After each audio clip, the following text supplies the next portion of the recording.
Assalamualaikum warahmatullahi wabarakatuh. Selamat datang dan selamat bergabung di Podsolik, Podcast of Soil Knowledge and Science, Departemen Ilmu Tanah dan Sumber Daya Lahan, Fakultas Pertanian IPB University.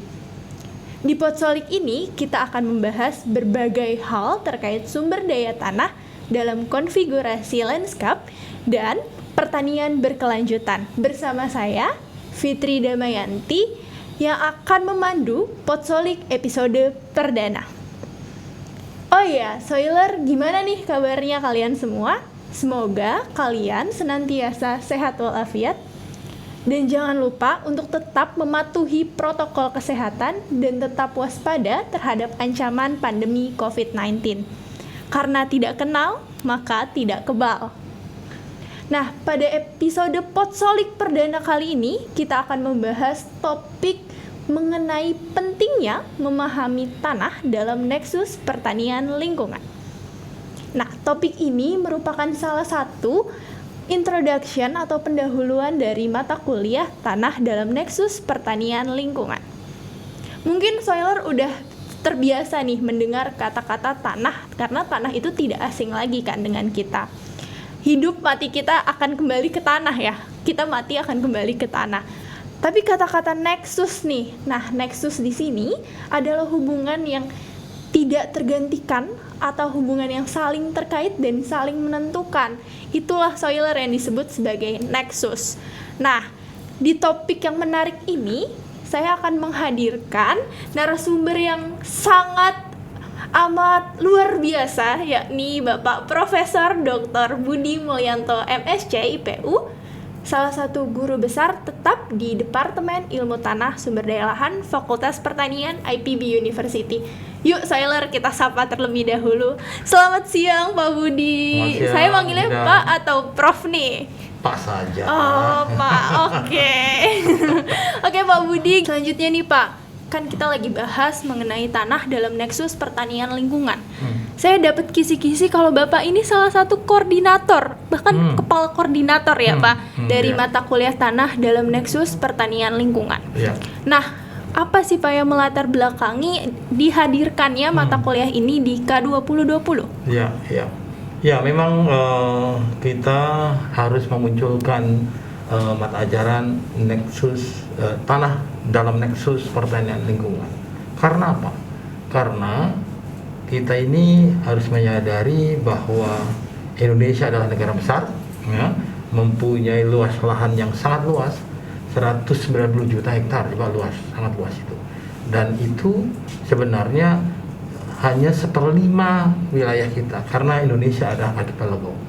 Namun demikian, keterhubungan antara daratan, lautan, udara itu tak pernah bisa dipisahkan, dan itu adalah sumber daya bagi kehidupan bangsa Indonesia.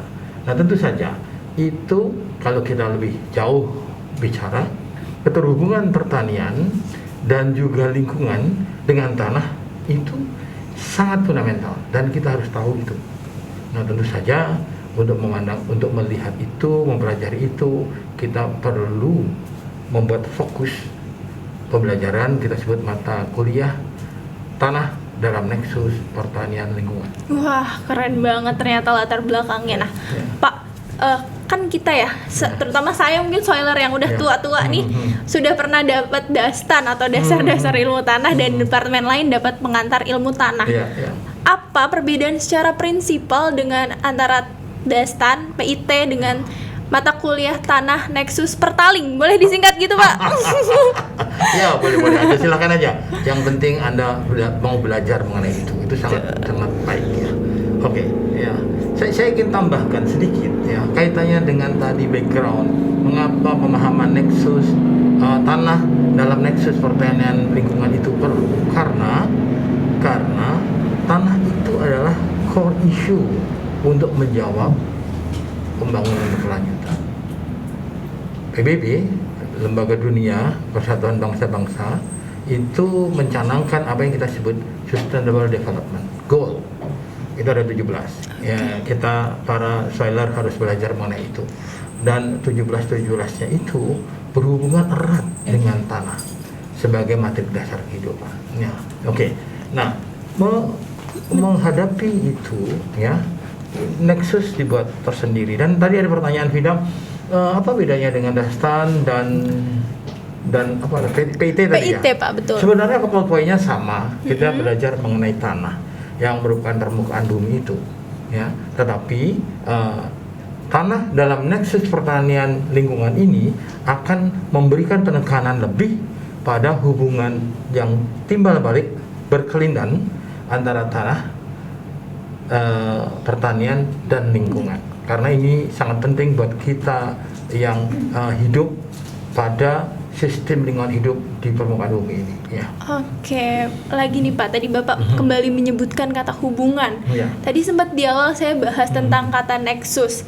Sebenarnya pengertian yang sebenarnya dari Bapak sendiri itu apa sih nexus itu, Pak? Ya, pengertian nexus itu ada bisa hubungan, bisa keterkaitan, bisa pusat yang menghubungkan dari berbagai macam itu pemahaman nexus. Nah, tentu saja pemahaman ini sangat kita perlukan pada saat kita mau mendudukkan posisi tanah bagi kehidupan ini. Tanah terhubung dengan pertanian, tanah terhadap lingkungan, terhubung dengan lingkungan. Kemudian tanah, pertanian, lingkungan, kehidupan itu keterhubungannya kayak apa? Dan keterhubungan itulah saya kira harus kita pahami bersama, ya. Para soiler paling tidak harus paham itu. Kalau itu kita bisa paham semacam itu, maka kita bisa mengkaitkan berbagai hal yang menjadi challenge kehidupan kita. Nah, tadi kita kaitkan dengan PBB tadi, kalau ingin mencapai Sustainable Development Goal, maka berbagai kegiatan, project, activities, everything itu harus set up di dalam pemahaman tanah dalam nexus pertanian lingkungan hidup. Simpelnya hubungan ya. Kalau kalian udah punya hubungan sama seseorang bisa digambarkan seperti itu nggak Pak? Kan penting tuh Pak hubungan dengan orang lain. Misalkan punya gebetan Pak, soiler seperti itu ya Pak. Saya kira keterhubungan itu kita nggak bisa pisahkan dengan kehidupan kita sehari-harinya. Kita bisa melihat misalnya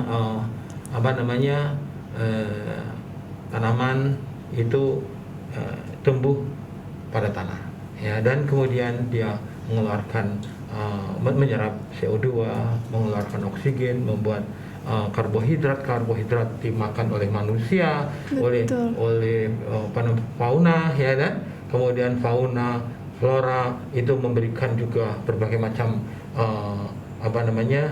konservasi buat tanah dan seterusnya. Keterhubungan itu semacam itu. Kalau tanah misalnya longsor, maka kita punya masalah banyak. Masalahnya misalnya pada tempat itu tumbuhan tidak bisa tumbuh, ya kan? Kemudian partikel itu akan terbawa oleh air ke sungai, kemudian terendapkan di daerah hilir, menyumbat sungai dan seterusnya. Nah, itu adalah sebenarnya pemahaman nexus. Pemahaman tanah dalam nexus lingkungan hidup kita. Tanah dalam nexus pertanian kita. Itu kira-kira contohnya. Tadi berulang-ulang nih Pak dalam pengertian nexus saya tanah disebutkan berkali-kali. Nah, kata tanah di sini sebenarnya wujudnya tuh yang seperti apa Pak? Nah, tanah apa? Gini, nenek moyang kita memahami kata tanah itu, ya, tanah permukaan bumi. Tanah itu adalah permukaan bumi.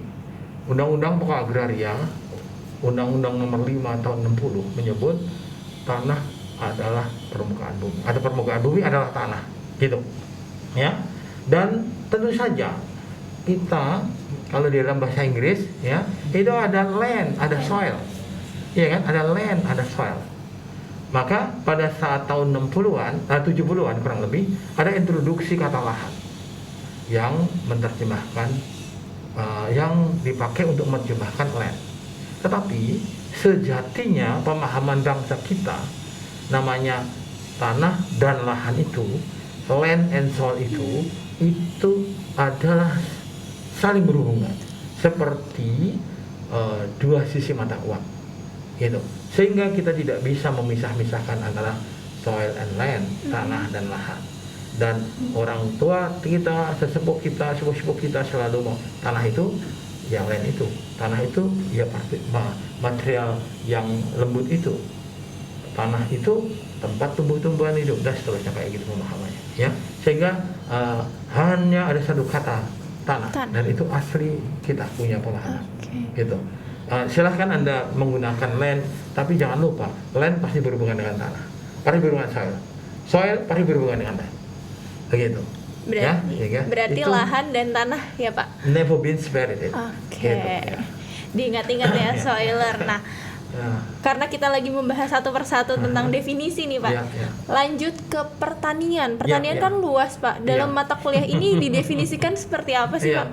Saya kira pertanian ini para soiler dan juga pemirsa semuanya itu paham lah, tahu mengenai pertanian itu. Tetapi karena kita ini perlu memahami kurang lebih sama, maka perlu kita pahamkan bahwa pertanian itu adalah perihal yang berhubungan dengan mengusahakan tanah, termasuk air, udara, dan dengan biota. Biota itu bisa tumbuh-tumbuhan, bisa hewan, ya, bisa mikrob, ya. Itu sebenarnya pertanian juga. Ada pertanian dengan mikroba, ada Pak? Ada. Membuat misalnya ganggang biru, ya. Kemudian membuat artemia kalau di dalam perikanan, ya, itu adalah kegiatan pertanian. Jadi intinya demikian. Jadi pertanian adalah pemanfaatan sumber daya hayati dilakukan oleh manusia menghasilkan pangan, bahan baku industri, sumber daya energi, serta mengelola lingkungan. Jangan lupa, mengelola lingkungan bagian dari pertanian, karena kalau kita tidak kelola lingkungan kita tidak kelola lingkungan pertanian itu atau lingkungan hidup kita, pertaniannya juga tidak berproduksi. Betul sekali, Jadi Pak. itulah nexus, ya. Makanya kita sebut tanah, nexus tanah dalam pertanian lingkungan. Itu konteksnya, ya. Oke, jadi saat Bapak menjelaskan tentang tanah, Bapak menjelaskan pertanian juga, dan saat menjelaskan pertanian menjelaskan lingkungan. Nah, lanjut nih Pak, kalau lingkungan definisi sendirinya itu apa sih Pak? Sekalian biar soiler semua paham. Ya, kalau kita ngomong lingkungan, itu tentu saja dalam perspektif antroposentrik, lingkungan itu adalah lingkungan hidup. Lingkungan hidup terutama kehidupan manusia, tapi sebenarnya bukan itu. Semua kehidupan itu ada dalam satu sistem, ya, yang komponen-komponennya mempengaruhi. Itulah sebenarnya lingkungan, gitu, ya. Jadi lingkungan itu kombinasi dari aspek-aspek fisik yang menyangkut keadaan sumber daya alam seperti air, tanah, energi, mineral, flora, fauna, dan seterusnya, serta mungkin kelembagaan yang dipakai oleh manusia. Kelembagaan dimaksud adalah misalnya ya cara menanam, ya, berorganisasi, itu lembagaan yang berhubungan dengan pengelolaan, dan itu adalah lingkungan juga, aspek lingkungan juga. Jadi lingkungan itu dapat diartikan sebagai segala sesuatu yang dikelola, ya, yang ada di sekitar kita, dikelola oleh manusia dan tentu saja mempengaruhi perkembangan kehidupan manusia itu sendiri. Maka tadi saya sebut anthropocentric konteks lingkungan itu, meskipun sebenarnya senyatanya nggak bisa anthropocentric juga, karena yang hidup bukan hanya manusia. Betul. Ada flora, ada fauna, dan lain-lain. Gitu. Mikroorganisme juga ya Pak di dalamnya. Gitu. Oke, terima kasih Bapak atas definisi dari awal sampai akhir. Nah, mungkin sekarang bisa disatukan Pak, apa sih definisi secara komprehensif mengenai tanah dalam nexus pertanian lingkungan? Ya, tadi saya kira saya sudah menjelaskan secara keseluruhan, ya, partially begitu, ya. Tapi sebenarnya pemahaman secara keseluruhan pun sudah saya sampaikan. Hanya betul. Mungkin sebagai wrap up pemahaman mengenai tadi tanah dalam nexus pertanian dan lingkungan itu apa, ya? Itu adalah hubungan atau keterkaitan atau interrelationship, misalnya kayak gitu. Sifatnya timbal balik antara komponen-komponen yang terhubung tadi, ya kan? Ya, komponen terhubung itu apa? Ini ada tanah, pertanian, lingkungan hidup, dan hubungan-hubungan itu sangat dinamis, berdinamika, bukan berhenti begitu saja, ada dinamika, ada aliran energi antar pada hubungan-hubungan itu, ya. Dan tentu saja itu sangat sophisticated, ruwet, kira-kira Iya, begitu. ruwet. Ruwet. Oh, ya. Di mana tanah menjadi pusat, menjadi focal point, menjadi pokok, menjadi center dari berbagai bentuk hubungan-hubungan tersebut. Dan tentu saja pemahaman ini sangat kita perlukan untuk melakukan berbagai kegiatan, berbagai project, berbagai activity, berbagai desain dan so on. Kira-kira demikian. Ya, pemahamannya demikian. Ya. Nah, semoga Soiler lebih memahami ya tentang mata kuliah ini, dan mungkin karena adanya mata kuliah ini pasti Bapak punya harapan terhadap mata kuliah tanah dalam nexus pertanian lingkungan selanjutnya itu seperti apa, Pak? Sebelum saya menyampaikan harapan itu, saya akan memberikan contoh-contoh dari nexus Pak. itu karena ya kalau enggak kita nanti nggak bisa grabbing ideas-nya ya, Pak. Betul sekali, Pak. Misalnya, ya.